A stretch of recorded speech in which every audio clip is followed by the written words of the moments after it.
Good morning, Pantsers. It's Tuesday. So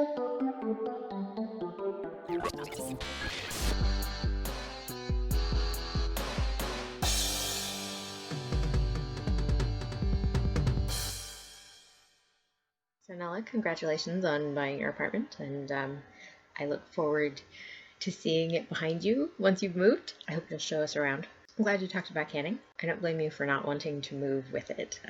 Canning is a surprisingly bulky and heavy hobby. When my mom and I before we started making caramel for our company, we used to do jelly and jams. And part of the reason that we quit doing those is because they were just so hard to deal with.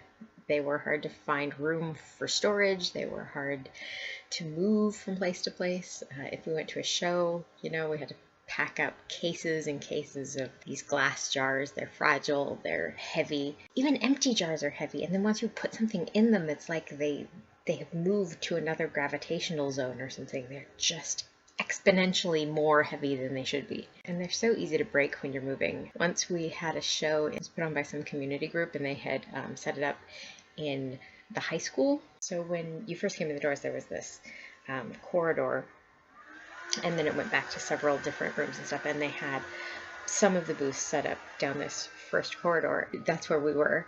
And when we were bringing stuff in, one of the boxes of jars fell off of the stack because we were bringing it in on a dolly, and we thought everything was fine. And then pretty soon I started smelling peppers because we made pepper jelly at that point. They were fruit spreads, but with jalapenos in them. So what had happened is we had broken a jar, which I didn't realize until I put my hand in to pick it up and sliced my finger open. So essentially what happened is we inadvertently pepper gassed the entire corridor of vendors.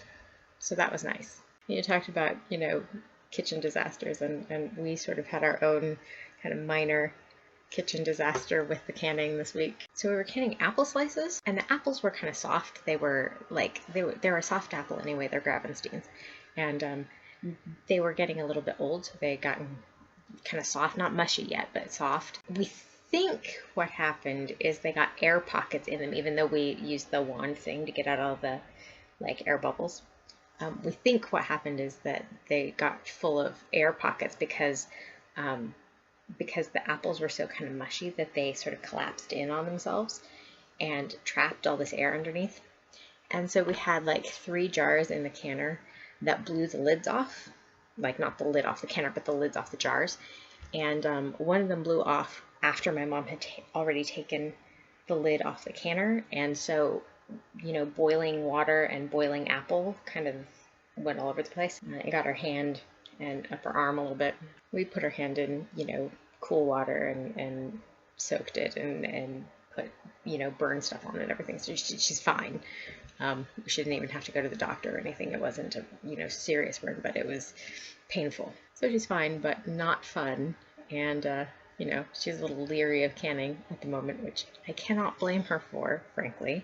I am now about to begin on a spate of dehydrating things, tomatoes for sauces and stuff like that in the winter. That they work really well, and some onions, and probably some more peaches. We got some more peaches, and probably some peppers. So that's what I'm going to be doing for the next however long it takes me to get that done. So now I hope the moving process is going, as well as possible. Moving is always a pain. I don't know exactly when you're getting ready to move. I don't know if you're just preparing now, or if you are at the point of moving. But I hope it goes well. I love you guys, and I will see you next week.